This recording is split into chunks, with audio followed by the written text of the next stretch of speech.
Assalamualaikum warahmatullahi wabarakatuh. Di sini kami dari kelompok 4 akan memberikan sebuah contoh praktek dari teori psikoanalitik. Tapi di sini kita lebih memfokuskan kepada teknik asosiasi bebas. Di mana teknik asosiasi bebas ini adalah teknik yang digunakan dalam terapi psikoanalisis. Nah, di mana asosiasi bebas ini dimaksud dengan teknik ini menuntut klien untuk mengatakan segala sesuatu yang muncul dengan kesadarannya yang leluasa. Tidak perlu berusaha membuat uraian yang logis, teratur, dan juga penuh arti. Di mana yang dimaksud dengan leluasa itu ketika melakukan konseling, seorang klien tidak harus dengan menggunakan gaya atau ekspresi yang monoton saat menceritakan masalahnya kepada seorang konselor. Nah, di sini kami akan menggunakan teknik konseling kelompok. Baiklah, sekian pembukaan dari kami. Jangan lupa subscribe, like, and comment, guys. Di sini kita menggunakan konsep kelompok di mana saya Adelina Hairani Daulay sebagai konselor, Saya Emi Adewa Yunisa Mosir sebagai klien, Dan saya Desia Preni juga sebagai klien akan mempraktekkan teknik dari terapi psikoanalisis, yaitu teknik asosiasi bebas. Selamat menonton. Waalaikumsalam warahmatullahi wabarakatuh.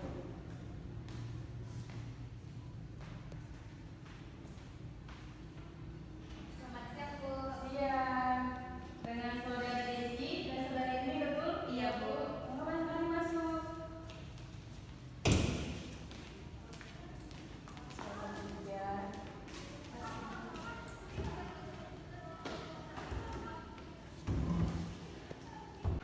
Selamat siang adik-adik. Selamat siang, Kak. Tadi bagaimana perjalanan tadi ke sini? Cukup apa sih, Kak? Menurut saya cukup macet dan panas. Oh ya, bagaimana dengan saudari Emi? Tadi lumayan lancar, Kak, di perjalanan. Oh ya, sebelum kita memulai konseling, kita di sini membahas peraturannya dulu ya. Oh ya, Kak, perkenalkan dulu tampil kita lebih akrab. Perkenalkan, nama Kakak Adelina Hairani. Di sini Kakak sebagai konselor. Di sini Kakak hanya memfasilitasi kalian berdua dalam melakukan konseling kelompok ini. Perkenalkan saudari, apakah kalian sudah kenal? Belum, Kak. Ya udah, biar lebih akrab, kita kenalan dulu. Terima kasih, Kak. Di sini perkenalkan, nama saya Emi Ade, asal saya dari Padang Lawas. Saya mahasiswa di UIN Syahada. Dengan saudari, Saya Kak Desia Priani, bisa dipanggil Desi. Saya dari Penyambungan. Saya juga dari UIN Syahada, Kak. Cuman beda fakultas jurusan. mungkin ya. jadi kalian nggak saling mengenal ya? Enggak. Sebelumnya apa saudari adik-adik udah pernah melaksanakan konseling? Belum, Kak. Jadi tahu dari konseling ini dari mana? Kalau aku dengar dari cerita kawan juga di kampus, Kak. Oh, dari kampung teman. Iya. Kalau saudari? Sama, Kak, dari teman juga. Saya tanyakan, kemudian dia menuntun saya untuk datang ke sini. Oh, ya. Baiklah, karena adik-adik berdua belum kalaupun sudah tahu apa sih itu konseling, di sini kakak akan sedikit menjelaskan konseling ya. Konseling itu ialah proses bantuan dari seorang konselor kepada seorang klien agar seorang klien itu bisa menyelesaikan masalahnya sendiri, tidak bergantung kepada seorang konselor nantinya, dan bisa mengambil keputusan sendiri. Nah, di dalam konseling ini ada beberapa asas. Yang pertama itu ada asas kerahasiaan, di mana asas kerahasiaan ialah seorang konselor dan klien ini tidak boleh menceritakan masalah apa yang sudah diceritakan seorang klien kepada konselor. Seorang konselor itu tidak boleh menceritakan kepada orang lain, dan adik-adik semua tidak perlu takut untuk menceritakan masalahnya, dan adik-adik berdua juga nantinya harus bisa merasakan masalah temannya, dan begitu juga sebaliknya. Nah, yang kedua itu asas kesukarelaan. Jadi seorang klien itu sukarela menceritakan masalahnya kepada seorang konselor agar kita bisa lebih mengetahui apa sih masalahnya, jangan ada yang ditutup-tutupi. Nah, yang ketiga itu ada asas keterbukaan, sama seperti asas kesukarelaan. Seorang klien itu harus terbuka, jangan ada yang tutup-tutupi, nanti masalahnya nggak kurang gimana gitu ya kan? Iya kak. Ya. Nah di sini kalau boleh tahu masalah adik apa? Masalah adik Desi itu apa sih? Aku kak gini loh, di akhir-akhir ini di dalam semester 6 ini saya merasa saya sudah malas kuliah kak. Jadi kalaupun saya nanti berhenti, saya pikir juga kan tanggung, apalagi ini sudah mau semester akhir, mau semester 7 juga. Jadi gimana ya? Di sini sebelum kita memulai konselingnya, kita akan membahas peraturannya dulu. Nah, dalam konseling ini kita akan melakukan konseling itu selama maunya berapa? 30 sampai 40 menit udah bisa kali ya? Iya. Bisa.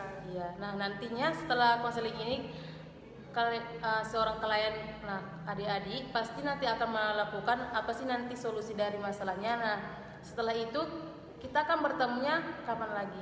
Bertemu di tempat ini. Mungkin 2 minggu ke depan kak bisa. Hari yang sama dan jam yang sama? Iya. Oh, ya. Nah, kalau boleh tahu masalah adik Desi itu apa sih? Gini loh kak, akhir-akhir ini saya merasa capek kuliah kak, merasa malas, merasa ya pokoknya kak gitulah. Nggak tahu apa penyebabnya kan kak, maunya rebahan aja, maunya refreshing aja gitu kak. Apalagi kak sekarang ini kan teman-teman saya sudah pada merit juga kan, jadi seolah-olah teman-teman saya pun sudah merit, kok cuma saya yang kuliah gitu kan. Jadi Kak. pengen ikut nikah gitu. Iya gitu kak, jadi saya capek. Tapi kalau saya pun nanti mau berhenti kuliah, pikiran saya gini, kalau nanti saya berhenti kan nanggung, udah semester akhir gitu kak, jadi gimana? Kita tunggu dulu ya masalahnya. Nah, kita tanya dulu kepada adik Mi. Apa sih masalahnya? Jadi gini kak, memang betul ya dibilang orang itu kalau kita udah di semester akhir, maka disitulah yang nampaknya kawan pertemanan gitu kan kak. Iya. Jadi aku bukan dendam kak, tapi nggak lupa gitu. Kalau ditanya masih ingat gitu. Baru kalau aku nampak orangnya kayak gimana gitu, nggak senang, tapi ada juga rasa kasihan gitu kan. Udah ditolong malah mengapakan kita lagi gitu kan kak. Entah apa yang salah dari aku untuk sama dia, saya nggak tahu kan kak. Itulah pokoknya untuk menghilangkan rasa itulah kak, nggak tahu aku gimana caranya. Nah, jadi adik Mi dan adik Desi sudah saling menceritakan masalahnya kan. Menurut kalian berdua, masalah siapa sih yang akan kita selesaikan lebih dulu? Mungkin saudari Emmy. Saudara Emi kali ya, karena masalah Iya. pertemanannya. Iya. Nah, seperti dari keputusan kita tadi kan, masalah yang lebih diselesaikan dulu yaitu masalahnya Emi. Kalian udah berapa lama sih kalian berteman sama temannya itu? Terhitung udah kurang lebih 1 tahun lah kak, masih muda lah, masih belum lama. Itu temannya itu teman kampus atau teman di kampung atau teman yang gimana gitu? Temen di kampus juga sih kak. Teman kampus juga. Awal masalahnya itu gimana sih? Awal masalahnya sih ya pasti ujung-ujungnya pergi masalah cowok lah kak gitu kan. Masalah boy. Sudah sangat biasa sekali. Emang bagaimana sih kronologinya itu bisa diceritakan gitu sedikit? Bisa diceritakan? Aku nggak tahu sih kak, entah dia suka sama cowok mantanku ini. Nggak udah tahu. jadi mantan? Udah kak, habis masalah itulah baru kuputuskan kutinggalkan kak. Tapi dia kan kami kan udah kawan dekat. Masa sih dia sanggup buat kayak gitu kan kak gitu. Masa coba teman sendiri mau diapakannya? Emangnya temannya itu apa sih yang dilakukannya sampai gitu Emi bisa segitu Bencinya dengan iya dia. segitu begitunya sama si temannya ini? Apa sih yang dilakukannya? Apa sih, dari mana Dek tahu gitu kalau dia suka sama itu? Dia menjelek-jelekkan aku kak, semua tentang aku yang nggak benar dibilangnya sama si cowok ini, si mantanku ini, padahal itu nggak benar kak, sama sekali nggak benar. Aku aja nggak nyangka ada kata-kata yang di luar nalar kita diucapkannya, dibilangnya sama mantanku ini kak gitu. Contohnya gitu? masalah kayak mencemarkan nama baik aku Kak. Mencemarkan nama baik ya. Sampai sekarang kalian itu masih berteman? Enggak, aku udah stop, udah lost kontak Iya, gitu? udah lost kontak, nggak ada respon apa lagi Kak sama dia. Sama udah nggak apa si lagi. cowok ini? Si cowok pun udah enggak. Udah enggak. Udah di blok, unfollow semuanya, udah nggak berhubungan lagi Kak. Soalnya udah capek, udahlah. Lagi pula kan Kak, udah kayak mana ya? Karena udah makin dewasa, buat apa lagi sih yang kayak gitu? Tapi itulah Kak, menghilangkan rasa itulah. Nggak tahu aku kayak mana. Kalau menghilangkan sih menurut kakak sih ya, kamu udah berteman 1 tahun kan, pasti juga ada manisnya. Kamu bisa lebih mengingat-ingat bagaimana kalian masuk ke kampus dulu, bagaimana awalnya, pahitnya kalian sama-sama mengerjakan tugas sampai larut malam. Masalahnya aja nggak pernah Kak mengerjakan tugasku. Nah, terus Ya kayak gitu, bertemannya berteman aja. Tapi kalau orang lain nanti, lincah Kak tangannya. menurut Ade Desi itu gimana sih masalahnya ini? Sesudah kalian bertengkar ini, apakah kalian sudah pernah bertemu sebelumnya secara Iya. face to face gitu? Enggak, belum. Belum. Kalau menurut saya sih seharusnya kalian bertemu dulu, kalian bicara gitu. Kalian apalah, kalian bicara, saling terbuka lah kan, kayak mana kayak mana mau dia gitu, biar apa? Nah, iya, kalau bisa dia bisa juga belajar di sini kok. Iya bisa, biar di kalian berdua di konseling sama si kakak ini kan bisa. Iya. Bisa. Berarti kalian itu udah lost kontak gitu. Terus Udah. di kampus kan masih masuk. Masih. Terus kalian itu nggak pernah jumpa gitu. Bagaimana sih responnya ketika kalian tatap muka, terus berhadapan-hadapan di jalan gitu? Berpapasan gitu. Iya. Belum pernah Kak, satu kelas pun nggak ada aku satu kelas sama dia. Oh nggak ada gitu ya. Cuman beda kelas tapi satu fakultas saja. Oh gitu. Terus kalau menurut Emin itu dia itu emang dia berubahnya seperti itu dari kapan? Mungkin atau dari awal pertemanan dia udah kayak gitu atau masih baru-baru ini gitu? Kalau awal pertemanan Kak dia bilang dia baik Kak, masih baik-baik gitu. Tapi lama kelamaan ya disitulah dia Kak mulai berubah. Tapi ya namanya juga pertemanan. Tapi kan di sini DMI kan ingin menghilang bagaimana sih biar nggak biar lupa gitu akan masalahnya kan. Nah seperti yang kakak tadi, kamu itu mengingat-ingatkan masalah bagaimana sih pertemanan kalian dulu yang manis-manis gitu, bagaimana pahitnya kalian dalam masuk ke sini, apalagi kalian satu kelas gitu ya kan. Jangan karena hanya satu masalah yang ini kalian lupa dengan kenangan-kenangan kalian yang lalu gitu kan, betapa banyaknya cuma masalah yang ini. Ya menurut saya cekapi saja, biasa aja gitu. Nanti juga lama-kelamaan bakalan hilang perasaan itu. Terus DMI mau sih kalau berjumpa langsung dengannya atau belum siap gitu? Belum kayaknya Kak. Oh belum ya. Masih ngelihat dia masih kayak marah gitu ya. Iya. Kalau bisa kan pertemuan selanjutnya mungkin saudara Emi bisa membawa kawannya ke sini gitu biar kalian bisa saling terbuka di sini kan. Kalau nggak bisa di luar, di sini bisa kan. Gitu. Saya usahakan Kak. Saya coba. Baik, terima kasih atas solusinya. Di sini saya akan mencoba dalam waktu 2 minggu ini untuk menghubungi dia, untuk kontakkan sama dia atau secara langsung untuk menceritakan bagaimana apa mau dia dan apa juga mau aku untuk mencari solusinya. Nah sekarang karena masalah ini sudah dapat solusinya dan nanti akan dilaksanakan dulu setelah 2 minggu baru datang lagi. Nah sekarang kita fokus ke masalah Desi. Tadi masalahnya karena udah semester 6 terus kayak malas kuliah gitu ya kan, karena teman-temannya udah pada nikah. Iya. Nah Mau apa juga? Mau mirip juga. emang pacarnya udah ada? Pacar sih ada Kak, tapi kalau untuk menikah belum.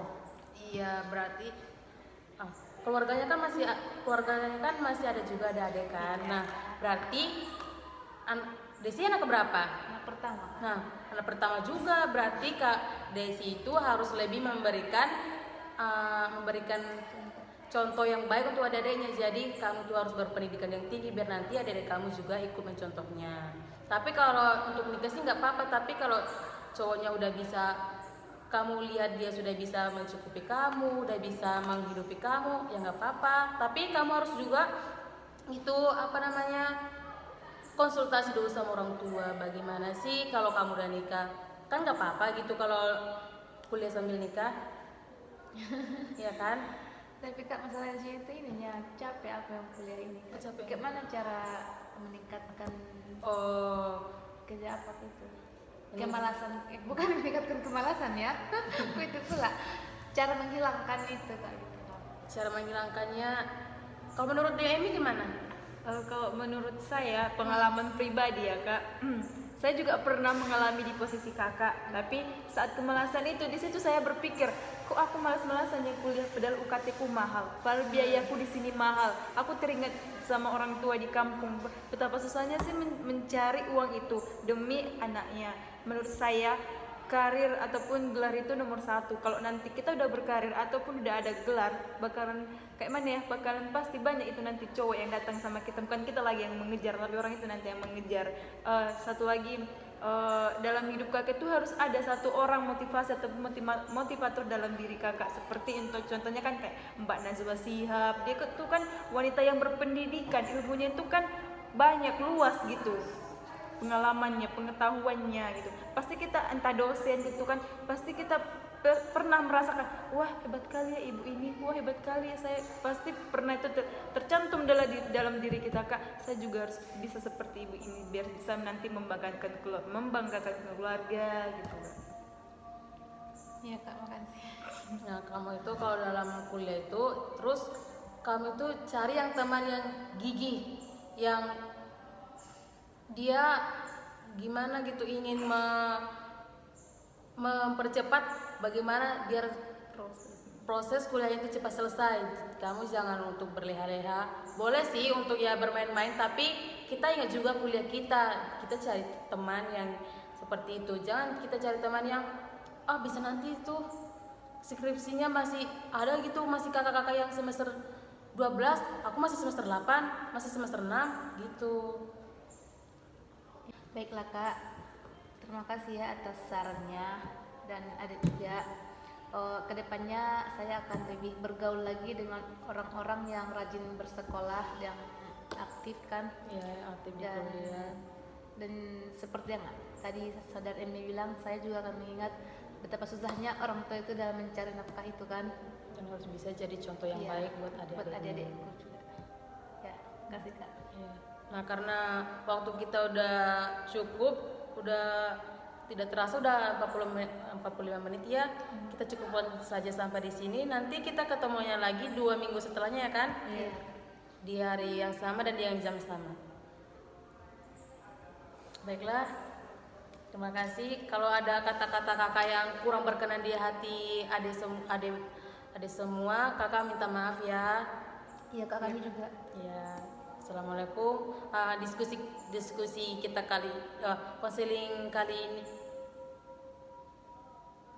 konseling kali ini kita tutup dengan mengucapkan alhamdulillah. Alhamdulillahirabbil alamin. Wassalamualaikum warahmatullahi wabarakatuh. Waalaikumsalam. Mari mengantar.